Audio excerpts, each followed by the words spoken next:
ನಮಸ್ತೆ ಸ್ನೇಹಿತರೆ, ಹೇಮ ಯೂಟ್ಯೂಬ್ ಚಾನಲ್ಗೆ ಸ್ವಾಗತ. ಈ ಈ ವಿಡಿಯೋ ನೋಡ್ತಾ ಇದ್ದರೆ ನಿಮ್ಗೆ ಅನಿಸ್ತಿರ್ಬೋದಲ್ಲ, ಇದು ಗೋಬಿ ಮಂಚೂರಿಯನ್ ಇರ್ಬೋದು ಅಂತೇಳಿ. ನಿಜವಾಗ್ಲೂ ಇದು ಗೋಬಿ ಮಂಚೂರಿಯನ್ನೇ. ಮನೆಯಲ್ಲೇ ಇರುವಂತಹ ಪದಾರ್ಥಗಳನ್ನು ಯೂಸ್ ಮಾಡಿಕೊಂಡು ನಾವು ಗೋಬಿ ಮಂಚೂರಿಯನ್ನ ಯಾವ ಥರ ಮಾಡಬೇಕು, ಹೇಗೆ ಮಾಡಬೇಕು ಮತ್ತು ಎಷ್ಟು ಬೇಕು, ಏನೇನು ಬೇಕು ಅನ್ನೋದನ್ನು ಈ ವಿಡಿಯೋ ಮುಖಾಂತರ ನೋಡ್ಕೊಂಬರೋಣ ಬನ್ನಿ. ಅದಕ್ಕಿಂತ ಮುಂಚೆ ಇನ್ನೂ ಯಾರನ್ನ ಚಾನಲ್ನ ಸಬ್ಸ್ಕ್ರೈಬ್ ಮಾಡಿಲ್ಲ, ಪ್ಲೀಸ್ ಸಬ್ಸ್ಕ್ರೈಬ್ ಮಾಡಿ. ಓಕೆ, ಬರೀ ಇವಾಗ ಚಾಲೂ ಮಾಡೋಣ. ನಾನಿವಾಗ ಅರ್ಧ ಗೋಬಿಯನ್ನು ತೊಗೊಂಡಿದ್ದೀನಿ. ಇದ್ರ ಜೊತೆಗೆ ಒಂದು ಹಸಿ ಬಟಾಣಿನೂ ತೊಗೊಂಡಿದ್ದೀನಿ. ಮತ್ತು ನಾನು ಈ ಗೋಬಿ ಮಂಚೂರಿಯನ್ನ ನೀವು ತುರಿಯೋ ಮಣಿ ಸಹಾಯದಿಂದನೂ ತುರ್ಕೊಳ್ಬೋದು, ಅಥವಾ ಈ ಥರ ಕಟ್ ಮಾಡೋದು ಇದ್ರೂ ಇದರಲ್ಲೂ ನೀವು ಚಿಕ್ಕದಾಗಿ ಕಟ್ ಮಾಡ್ಕೊಬಹುದು. ಚಿಕ್ಕದಾಗಿ ಕಟ್ ಮಾಡಿಕೊಂಡ್ರೆ ಅದು ಕ್ರಿಸ್ಪಿಯಾಗಿ ಬರುತ್ತೆ, ಚೆನ್ನಾಗಿ ಬರುತ್ತೆ. ಆಮೇಲೆ ನೋಡ್ತಾ ಇದ್ದೀರಲ್ಲ ಫ್ರೆಂಡ್ಸ್, ಇವಾಗ ನಾನು ಇದರಲ್ಲಿ ಹಾಕಿಬಿಟ್ಟು ಅದನ್ನು ನೀಟಾಗಿ ಸಣ್ಣ ಮಾಡ್ಕೊಂಡು ಬರ್ತಾಯಿದ್ದೀನಿ. ನೀವು ಇದನ್ನೇ ಇದೇ ಥರ ನೀವು ತುರಿಯೋ ಮಣಿ ಸಹಾಯದಿಂದನೂ ತೊಗೊಳ್ಬೋದು, ಅಥವಾ ಈ ಥರ ಇದ್ದರೆ ಇದರಲ್ಲೂ ಈ ಥರ ಕಟ್ ಮಾಡ್ಕೋಬಹುದು ನೀವು. ಇವಾಗ ನೋಡಿ ಫ್ರೆಂಡ್ಸ್, ಇವಾಗ ನಾನು ಈ ಥರ ಗೋಬಿನ ಈ ಥರ ಕಟ್ ಮಾಡಿಕೊಂಡು, ಆಮೇಲೆ ಒಂದು ಬಟ್ಲು ವಟಾಣಿನ ಮಿಕ್ಸಿಗೆ ಹಾಕ್ಕೊಂಡು ತೊಗೊಂಡಿದ್ದೀನಿ. ಮಿಕ್ಸಿಗೆ ಹಾಕ್ಕೊಂಡು ಈ ಥರ ಸಣ್ಣದಾಗಿ ತರಿಯಾಗಿ ಇರಬೇಕು ಅದು. ಆಮೇಲೆ ನಾನು ಒಂದು 4 ಸ್ಪೂನ್ ಆಗುವಷ್ಟು ಮೈದಾ ಹಿಟ್ಟನ್ನು ಹಾಕ್ಕೊಳ್ತಾ ಇದ್ದೀನಿ. ಆಮೇಲೆ ಒಂದು ಬಟ್ಲ ಅಂದರೆ ಇಷ್ಟನ್ನು ಕಾರ್ನ್ಫ್ಲೋರ್ ಹಿಟ್ಟನ್ನು ಹಾಕ್ಕೊಳ್ತಾ ಇದ್ದೀನಿ. ಆಮೇಲೆ ರುಚಿಗೆ ತಕ್ಕಷ್ಟು ಉಪ್ಪನ್ನು ಹಾಕ್ಕೊಳ್ತಾ ಇದ್ದೀನಿ ಇವಾಗ. ಆಮೇಲೆ ಅಚ್ಚ ಖಾರದ ಪುಡಿ ಇರುತ್ತಲ್ಲ, ಪೌಡರು, ಅದನ್ನು ಹಾಕೋಬೋದು, ಅಥವಾ ಈ ಥರ ಮಸಾಲೆ ಖಾರನೂ ಹಾಕೋಬಹುದು. ನಿಮಗೆ ಎಷ್ಟು ಖಾರ ಬೇಕು ನೋಡಿಕೊಂಡು ಹಾಕೋಬಹುದು. ಆಮೇಲೆ ನಾನು ಮ್ಯಾಗಿ ಮಸಾಲನ ತೊಗೊಂಡಿದ್ದೀನಿ. ಮ್ಯಾಗಿ ಮಸಾಲನೂ ಅದನ್ನು ಹಾಕ್ಕೊಳ್ತಾ ಇದ್ದೀನಿ. ಆಮೇಲೆ ಗರಂ ಮಸಾಲ ಇದ್ದರೆ ಗರಂ ಮಸಾಲ ಹಾಕ್ಕೊಡಿ, ಇಲ್ಲ ಅಂತಂದರೆ ಈ ಥರ ಸಾಂಬಾರು ಮಸಾಲ ಹಾಕೋರಿ. ಸ್ವಲ್ಪ ಹಾಕ್ಕೊಂಡು, ಆಮೇಲೆ ಸ್ವಲ್ಪನೇ ಮೇಲೆ ಎಣ್ಣೆ ಹಾಕ್ಕೊಂಡು ಒಂದು ಸ್ಪೂನ್ ಆಗುವಷ್ಟು ಮೇಲೆ ಎಣ್ಣೆನ ಈ ಥರ ಹಾಕ್ಕೊಂಡ್ಬಿಟ್ಟು ಅದನ್ನು ನೀಟಾಗಿ ಕಲಿಸ್ಕೋಬೇಕು. ನಾವು ಈ ಥರ ನೀಟಾಗಿ ಕಲಿಸ್ಕೊಳ್ಬೇಕು. ನಿಮಗೆ ಮೈದಾ ಹಿಟ್ಟು ಅಥವಾ ಕಾರ್ನ್ಫ್ಲೋರ್ ಹಿಟ್ಟು ಕಡಿಮೆ ಅನಿಸಿದ್ರೆ ಮತ್ತೆ ಹಾಕ್ಕೊಂಡು ಕಲಿಸ್ಕೊಳ್ಳಿ.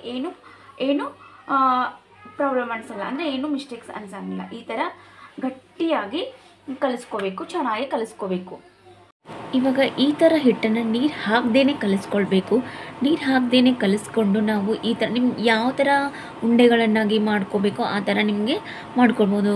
ಚಿಕ್ಕದಾಗೂ ಮಾಡ್ಕೋಬೋದು, ಇಲ್ಲ ದೊಡ್ಡದಾಗಿ ಮಾಡ್ಕೋಬೋದು. ಡೀಪ್ ಫ್ರೈ ಮಾಡಬೇಕಲ್ಲ, ಸೊ ಅದಕ್ಕೆ ನಾನು ಎಣ್ಣೆನ ಕಾಯ್ಲಿಕ್ಕೆ ಇಟ್ಟಿದ್ದೀನಿ. ಎಣ್ಣೆ ಕಾದ ನಂತರ ಈ ಎಣ್ಣೆ ಕಾದಿದೆ. ಇವಾಗ ಒಂದೊಂದಾಗಿ ಹಾಕ್ಕೊಂಡು ನಾವು ಅದನ್ನು ಡೀಪ್ ಫ್ರೈ ಮಾಡಬೇಕು.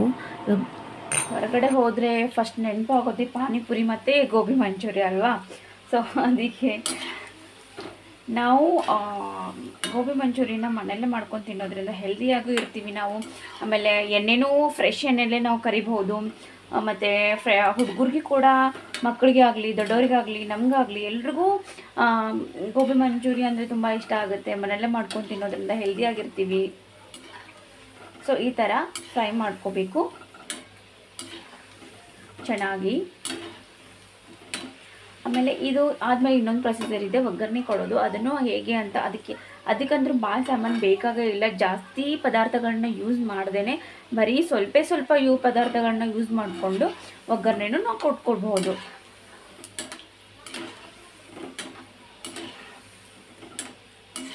ಇನ್ನೂ ಸ್ವಲ್ಪ ಇದಾಗಬೇಕಿತ್ತು, ಅಂದರೆ ಬ್ರೌನ್ ಕಲರ್ ಬರೋವರೆಗೂ ಈ ಥರ ಎಣ್ಣೆಯಲ್ಲಿ ಫ್ರೈ ಮಾಡಿಕೊಂಡು, ಅಂದರೆ ಒಳಗಡೆ ಸ್ವಲ್ಪ ಹಸಿ ಇದ್ರೂ ನಾವು ಈ ಥರ ಕರಿಯೋದನ್ನು ಸ್ವಲ್ಪ ಮ್ಯಾನೇಜ್ ಆಗುತ್ತೆ. ಓಕೆ,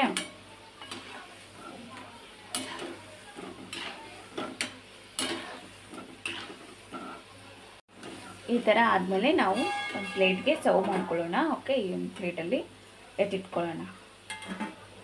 ಎಣ್ಣೆನ ಪೂರ್ತಿಯಾಗಿ ತಗೊಂಡ್ಬಿಟ್ಟು ಈ ಥರ ತೊಗೊಂಡ್ಬಿಡೋಣ ನಾವು. ಓಕೆ, ಇದನ್ನು ಹಾಗೇನೂ ತಿನ್ಬೋದು, ಅಥವಾ ಒಗ್ಗರಣೆ ಕೊಟ್ಟು ತಿನ್ಬೋದು. ಹಾಗೆ ಸಾಸ್ ಜೋಡಿ ಹಚ್ಕೊಂಡು ತಿಂದ್ರೂ ಚೆನ್ನಾಗಿ ಟೇಸ್ಟ್ ಕೊಡುತ್ತೆ. ಯಾಕಂದರೆ ನಾವು ಆಲ್ರೆಡಿ ಖಾರ, ಉಪ್ಪ ಎಲ್ಲನೂ ಹಾಕಿರ್ತೀವಲ್ಲ, ಸೊ ಅದಕ್ಕೆ ನಾವು ಹಾಗೆ ತಿಂದ್ರೂ ನಡೆಯುತ್ತೆ. ಮತ್ತು ಈ ಥರ ಒಗ್ಗರಣೆ ಕೊಟ್ಟು ತಿಂದ್ರೂ ಅದು ನಡೆಯುತ್ತೆ.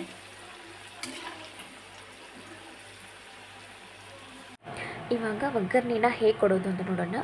ಒಂದು ಎಣ್ಣೆ ಅದೇ ಕಡಾಯಿಲಿ ಎಣ್ಣೆ ಕಾದಿರುತ್ತಲ್ಲ, ಸೊ ಜೀರಿಗೆ, ಸಾಸಿವೆ ಅದು ಮತ್ತು ಕರಿಬೇವು, ಮೆಣಸಿನ್ಕಾಯಿ ಇದನ್ನೆಲ್ಲ ಹಾಕ್ಕೊಂಡು ಸ್ವಲ್ಪ, ಆಮೇಲೆ ಶುಂಠಿ ಬೆಳ್ಳುಳ್ಳಿ ಪೇಸ್ಟನ್ನು ಹಾಕ್ಕೊಂಡು ಸ್ವಲ್ಪ ಫ್ರೈ ಮಾಡಿ. ಶುಂಠಿ ಬೆಳ್ಳುಳ್ಳಿ ಪೇಸ್ಟ್ ಎಲ್ಲ ಫ್ರೈ ಆದಮೇಲೆ ಚಿಕ್ಕದಾಗಿ ಕಟ್ ಮಾಡ್ಕೊಂಡಿರುವಂಥ ಉಳ್ಳಾಗಡ್ಡೆ ಮತ್ತು ಕೊತ್ತಂಬರಿ ಸೊಪ್ಪು ಇಷ್ಟೇ. ನಾನು ಜಾಸ್ತಿ ಏನೂ ಹಾಕೇ ಇಲ್ಲ ಇದರಲ್ಲಿ. ಜಸ್ಟ್ ಇಷ್ಟೇ ಪದಾರ್ಥಗಳನ್ನ ಹಾಕ್ಕೊಂಡು ಒಗ್ಗರಣೆ ಕಟ್ಕೊಳ್ತಾ ಇದ್ದೀನಿ. ಇದಕ್ಕೆ ನೀವು ಬೇಕಿದ್ರೆ ಕ್ಯಾಪ್ಸಿಕಮ್ ಹಾಕೋಬಹುದು ಅಥವಾ ಗಜರಿ ಹಾಕೋಬಹುದು, ಎಲ್ಲನೂ ಹಾಕ್ಕೊಂಡು ಮಾಡ್ಕೋಬಹುದು. ಆಮೇಲೆ ಸ್ವಲ್ಪ ಅರಿಶಿನ ಪೌಡರ್ ಹಾಕ್ಕೊಂಡಿದ್ದೀನಿ ಮತ್ತು ಅರ್ಧ ಕಪ್ ಆಗುವಷ್ಟು ಒಂದು ನೀರನ್ನು ಹಾಕ್ಕೊಂಡಿದ್ದೀನಿ. ನೀರನ್ನು ಹಾಕ್ಕೊಂಡು ಸ್ವಲ್ಪ ಫ್ರೈ ಮಾಡ್ಕೊಳ್ಳಿ. ಅದು ಉಳ್ಳಾಗಡ್ಡಿ ಎಲ್ಲ ಸ್ವಲ್ಪ ಫ್ರೈ ಆಗಿ ಸ್ವಲ್ಪ ಬೆಂದು ಬರಬೇಕು. ಸೊ ಇನ್ನೊಂದು ಸ್ವಲ್ಪ ಕೊತ್ತಂಬರಿ ಹಾಕ್ಕೊಳ್ಳಿ ಮತ್ತು ಸ್ವಲ್ಪ ಫ್ರೈ ಮಾಡ್ಕೊಳ್ಳಿ. ಫ್ರೈ ಮಾಡ್ಕೊಂಡು ಆದಮೇಲೆ ಸ್ವಲ್ಪ ಟೊಮೆಟೊ ಸಾಸ್ ಇರುತ್ತಲ್ಲ, ಟೊಮೆಟೊ ಸಾಸನ್ನು ಹಾಕ್ಕೊಳ್ಳಿ. ನಾನು ಇದರಲ್ಲಿ ಸೋಯಾ ಸಾಸು, ಚಿಲ್ಲಿ ಸಾಸು ಯಾವುದನ್ನು ಯೂಸ್ ಮಾಡಿಲ್ಲ. ನೀವು ಬೇಕಿದ್ರೆ ಮಾಡ್ಕೋಬಹುದು. ಆಮೇಲೆ ನಾನು ಆಲ್ರೆಡಿ ಹಿಟ್ಟು ಕಲಿಸ್ಬೇಕಾದ್ರೇ ಉಪ್ಪನ್ನು ಹಾಕ್ಕೊಂಡಿದ್ದೆ. ಸೊ ಅದಕ್ಕೆ ನಾನು ಇವಾಗ ಹಾಕ್ಕೊಂಡಿಲ್ಲ. ನಿಮಗೆ ಸ್ವಲ್ಪ ಕಡಿಮೆ ಅನಿಸಿದ್ರೆ ಇದರಲ್ಲೇ ಸ್ವಲ್ಪ ಉಪ್ಪನ್ನು ಹಾಕ್ಕೋಬೋದು. ಸ್ವಲ್ಪ ಶುಗರ್ ಆ್ಯಡ್ ಮಾಡ್ಕೊಂಡಿದ್ದೀನಿ ರೀ. ಆಮೇಲೆ ಮತ್ತೆ ಈ ಥರ ನೀಟಾಗಿ ಫ್ರೈ ಮಾಡಿಕೊಂಡು ಇವಾಗ ಗೋಬಿ ಮಂಚೂರಿ ಇರುತ್ತಲ್ಲ, ಅದನ್ನು ನಾವು ಇದರಲ್ಲಿ ಹಾಕ್ಕೊಂಡು ನೀಟಾಗಿ ಕಲಿಸ್ಕೋಬೇಕ್ರಿ. ಪೂರ್ತಿ ಫ್ರೈ ಆದಮೇಲೆ ನೋಡ್ತಾ ಇದ್ರಲ್ಲ ಫ್ರೆಂಡ್ಸ್, ಎಷ್ಟು ಚೆನ್ನಾಗಿ ಬಂದಿದೆ ಅಂಥೇಳಿ. ಇವಾಗ ನಾವು ಇದನ್ನು ಒಂದು ಪ್ಲೇಟ್ ಮೇಲೆ ಸರ್ವ್ ಮಾಡಿಕೊಂಡು,